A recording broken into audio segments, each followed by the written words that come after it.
So what's up, guys? So we are here with a dear friend of ours, Mr. Dani Clos. Hola, what's up? He's this is not just this is a real, you know, a lot of people say they're race car drivers. You're a real, you're ex Formula One driver. You're a real driver. So this is an honor that he's joining us this morning. We are on our way. This is an exciting day. I know, it's funny, like I couldn't miss it, man. I mean, this is like one-off. It's like one-off. It really is. You know, it's funny. You know, and I'm probably guilty of this as well. Everyone always says like one-off cars. Like they're like, oh, one-off. No, this is like really a true coach-built. You know, I believe there's 9 in the world. So exciting day. We're going to pick up the Cizeta. It's funny. We started chasing this car about a year ago, and I had always known about, you know, the Cizeta cars and obviously Claudio Zampoli, who worked for Lamborghini. He was a test driver and an engineer for Lamborghini, but I had never had the opportunity to buy one. I mean, they're legitimately, there was 9 cars that were sold in period, and then of those cars, if I'm not mistaken, 2 chassis that are almost finished or at periods of finished, and then 1 Spider that was built later. So extremely rare. Imagine, I've driven everything, I've seen everything. I've never seen a Cizeta like in person. Well, honestly, I don't know how the car looks like. So what's funny is that I was actually super scared to buy the car because, like, I didn't know anything about it. I knew it was a cool piece of supercar history from the 80s and 90s, but I was almost afraid of, like, you know, service issues, build quality issues. I actually reached out 6 months ago to the original, the brainchild of the car, Claudio Zampoli. Yep. And Claudio's an interesting guy because he started with Lamborghini. He developed the Miura S into the SV. He was a test driver. He worked with Bob Wallace. He told us some crazy stories about actually, with Ferruccio Lamborghini, he was actually driving around Ferruccio Lamborghini back and forth to Milan to nightclubs at one point. No way. So, yeah, really? so those stories won't go public. How do you know those stories, man? You know, it was like, it was completely nuts. But I mean, this is a guy, he is a historic figure. He is probably slightly misunderstood in many ways. I mean, he's argued with a lot of famous people as well, but he's a guy that, he's a true genius and engineer. So when he started telling me how he developed the car, and, you know, he brought the best designers and engineers to help him build this car. Marcello Gandini, obviously, the Miura, Countach, Diablo, you name it, Lancia Stratos, head of design for Bertone. I mean, you know, he brought together former engineers from Lamborghini. I mean, the blocks for the car, the 16-cylinder block, was produced by the same company. Let's make sure we're not getting lost here. Produced by the same company that did the blocks for Ferrari. So, you know, it's pretty wild. So I was sort of apprehensive of buying the car. The more research I did, we brought him to Miami. We interviewed him. We got some great sort of sound clips about him. And then I realized there was actually a letter.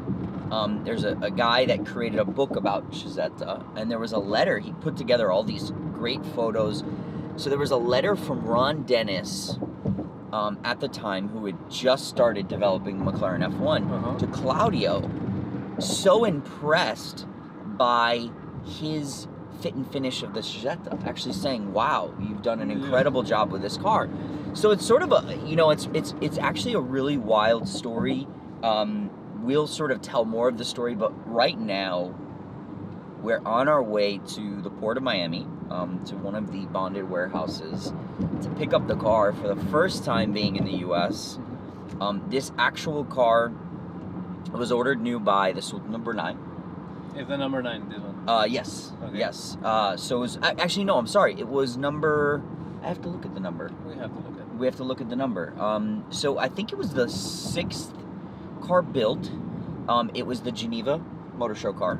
That's something unique. That's something special, because that was the car that represented all the Of course. Not well, maybe the brand, but Yeah, of course. Well, there's a cute story, and I've got to get into the details, but apparently at the 1993 Geneva Auto Show, Cizeta was next to Ferrari. Yes. And there was a little bit of a clash. a little bit of a rivalry. Ferrari wasn't happy about that. So this was the only blue car that was ever made. It was the Geneva Auto Show car. It was Claudio's favorite car, which he spoke about. He said something about the blue. He said, wait till you see it in person. So we get to see it in person now. Now we are on the way, and we don't know how does it look, the situation of the car, how do you say el estado, the state of the car. Well, we know it's essentially a new car. I mean, but again, it's built in 1993. You know, it comes from far away. It's from Asia. 900 original kilometers. It's been sitting. It does run. I don't know if we'll start it this morning. I probably want to check all the fluids first. But yeah, we'll see. I mean, it's pretty wild. And you will have it at the store. Yeah, so we will, you know, and what I think, you know, for us, whether we sell it immediately or not, I think it's going to be important for us to tell the story and also show it. I mean, I want to bring it to Amelia Island Concours. I want to bring it to Pebble Beach next year. Yeah, this car has to be seen because it's been hiding for so long. It needs to be shared. It's part of history. I think, you know, between Claudio's history, Gandini history, the engineers that put it together. There's a gentleman, and I'm going to butcher the name, so I won't say it now, but we'll look it up later. So it's the guy that originally built all the bodies for the 250 GTO and the Countach. Wow. He actually built these bodies for this car. So he was the hand panel beater for the aluminum bodies for the car. So, I mean, this is really a tailor. It's like a fine tailored suit. And that, what's interesting is, and I don't want to get too much into the controversy of Cizeta and how the company went under, but that was probably, if you start to sort of do research, this was the problem, was he was such a perfectionist that he was not cutting corners. He was not saving money building these cars. So, hey, we'll see. It's super exciting moment, man. I mean, right? You've had a lot of these moments, I guess, with all the cars that you've seen, that you've tested. Come on, I saw videos of you when you were 16 years old driving amazing cars, and it's like, oh my god, that's mind-blowing.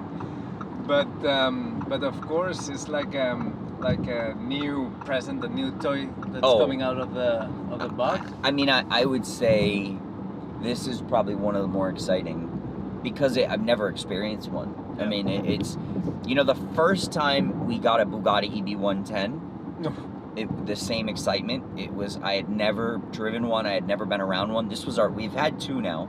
So this was our first car. That was exciting. I would say the Turbo Countach, when that arrived to Miami, the twin turbo Countach, that was exciting. Just, I wanted to hear it run. But this is up there. This is as special as it gets, I think. So I think that for you, it's, well, what I feel from you, you're more excited always about like cars with history, old cars, than the brand new super cars or hyper cars. Well, you know what? For me, the older cars, the weird cars, the wacky cars. It could be a Gambala or an AMG Hammer. You know, these. They have so much character. You know, they have soul. The new ones. Yes. The old ones. Yeah, the old ones. You know, this was. You know, you even look at the Miura. I mean, the design team. They were young guys. They were bold thinkers, and this was their soul on the car. I mean, there was no financial restrictions. It was like, we're building that, and you know, many times they didn't work right when they were new. But you know, it's like, this is true automotive passion in this period of cars. 100%. Where I love the new cars. I mean, obviously, look, we're driving a new car now. I'm not taking a Countach to go run my daily errands.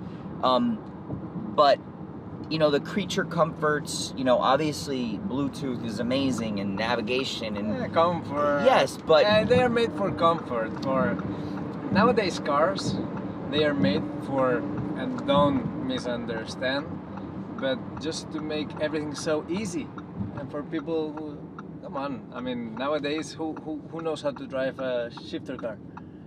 No. You know, it's like No, it's and I think also the new cars, they're perfect, they're fast, they're comfortable, but we've lost, like, and I hate to even say this, but if you go from new car to new car to new car back to back, and I know you have, they're so similar now. yes, They're they like, are all the same. they're all so Man, perfect. I tell you, I don't know which. If you tell me, Dani, which car would you buy? I don't know, because they are so similar, and each brand has something super good, you know. Yes. But it's tough because they are all cut, like it looks. They are cut by the same scissors, you know. And I agree, and I look at, you know, you drive a Testarossa or a Countach, and then you get into a Bugatti. Man, they each smell different, and they feel different, and yes. and they have so much character. You drive an older 911, and it's the sound and even the horn, like the way the door closes. So I think that's why you look at the value of collector cars, and they've been so consistent as well. It's yes, the new cars, we're always going to have the affinity for them. I mean, there's always going to be, you're always going to want the latest, greatest Ferrari, McLaren, Lamborghini, Porsche, whatever it is. But there's something special about these older cars. Yes. There just is. Yes. Okay, let's see. Oh, there's our truck. So we've arrived. We've arrived. Let's see. So I think it's got to be 13260. 13260. Okay. Are you excited? I'm very excited now.